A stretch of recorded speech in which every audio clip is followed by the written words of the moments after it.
So tomorrow is the first day of school. Depending on the age of the student, they'll be wearing masks sometimes, other times not. What's it all going to look like? We talked to the superintendent. There'll be very controlled entry into the school. They will be having students who are, in a particular division, and that will become their learning group for all the way K to 9. And that means our learning groups are going to be, somewhere between a max of 20 for primary to sort of a max of 30 to the middle school. It might go a little bit beyond that if we're having to have them cross over for some options. But we're trying to keep the kids together.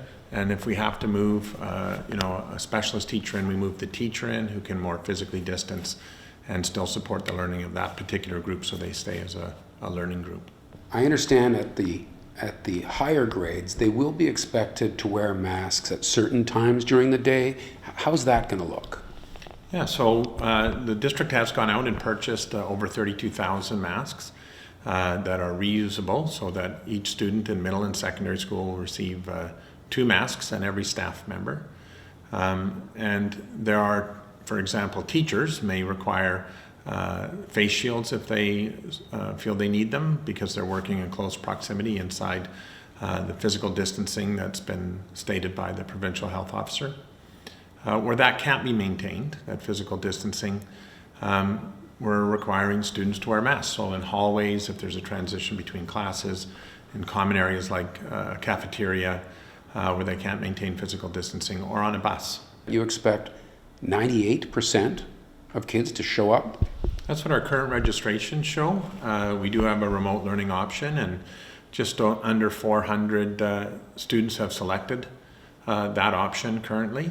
And we're taking registrations as we go. And of course, they can do that until November 13th because we have a flexible entry right now.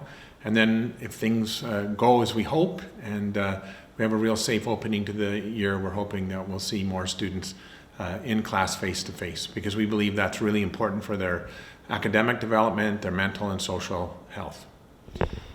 And what about school sports?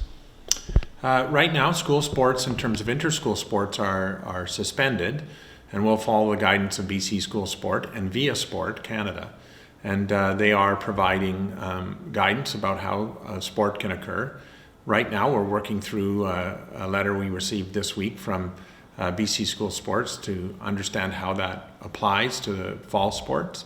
Currently, we believe that they'll be able to practice under very strict physical distancing conditions. If things don't go well, if we get some kind of an outbreak, is there a contingency plan in place to just revert back to a different way of proceeding?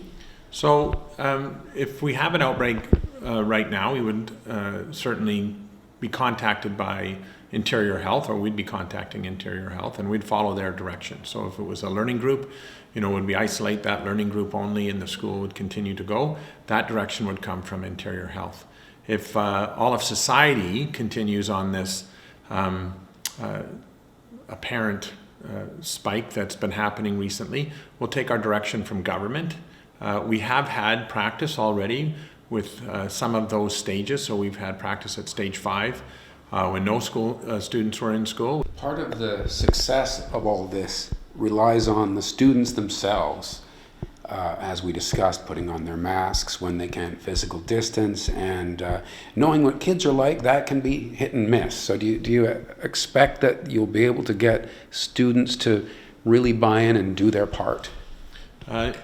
When I'm talking to my colleagues in Alberta, it's not students that are the issue, and I think it's society in general that has to really focus on taking the virus seriously and making sure that we get back to those measures our public health officers share.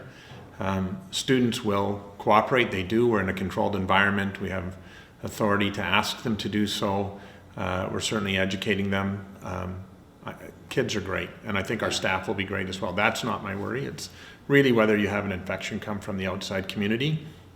And there seems to be some fatigue in the community, particularly in certain populations and age groups where they're not respecting the directions from our health officer. And so I'm hoping that, this minor surge will sort of wake everybody up, and we'll get back to the work that we need to do as a broad community and make sure that we suppress the virus.